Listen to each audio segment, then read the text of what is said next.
ఈ ఘటనకి ఎవరు కారణమో దాన్ని కనిపెట్టి మళ్ళీ జరగకుండా చూసుకోవాలి. ఎందుకంటే ఈ రోజు కూడా మళ్ళీ టోకన్లు ఇచ్చే కార్యక్రమం ఉంటుంది కాబట్టి అవి చేయకుండా మళ్ళీ నీతిమాలిన రాజకీయాలు చేస్తూ దాని నుంచి తాను తప్పించుకోవడం కోసం ఈరోజు ఏ విధంగా అధికారుల నిర్లక్ష్యం అని చెప్పి ఆయన ఒక స్టేట్మెంట్తో దీన్ని కొట్టేయాలని చూడటం నిజంగా ఈ రాష్ట్ర ప్రజలందరూ కూడా అసహించుకుంటున్నారు.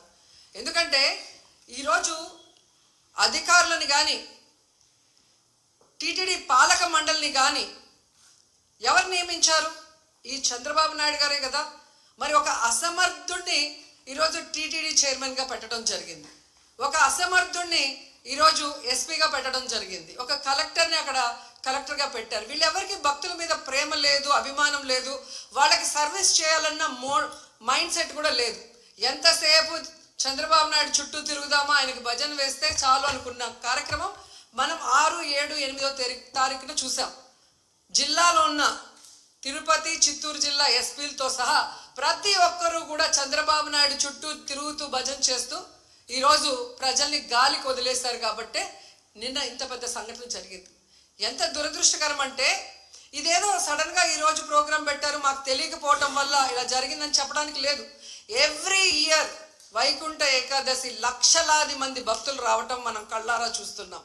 గత ప్రభుత్వం మీరు చూశారు, భక్తులకి ఏ విధంగా సౌకర్యాలని అందించడంలో, వాళ్ళకి సేఫ్టీని క్రియేట్ చేయటంలో, వాళ్ళకు వచ్చిన వాళ్ళకి పిల్లలకి పాలు ఇవ్వటం కానీ, పెద్దవాళ్ళకి వృద్ధులకి షెల్టర్స్ ఇవ్వటం కానీ, ఆడవాళ్ళకి కుటుంబ సభ్యులకి భోజనాలు ఏర్పాటు చేయడం మనం కళ్ళారా చూసాం.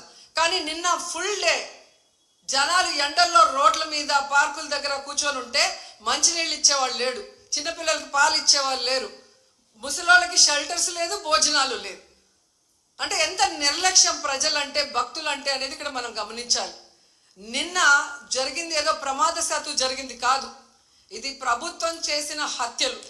ఎందుకంటే చంద్రబాబు నాయుడు గారి నిర్లక్ష్యం, ఆయన నియమించిన టీటీడీ పాలక వర్గం, అలాగే దేవాదాయ శాఖ మంత్రి, అలాగే డిప్యూటీ సీఎం, అలాగే హోంమంత్రి, వీళ్ళందరి నిర్లక్ష్యం వల్లే ఇది జరిగింది. కాబట్టి వీళ్ళందరి మీద కేసులు, అంటే క్రిమినల్ కేసుల్ని ఫైల్ చేయాలని కూడా మేము డిమాండ్ చేస్తున్నాం. ఎందుకంటే మొన్నే మనం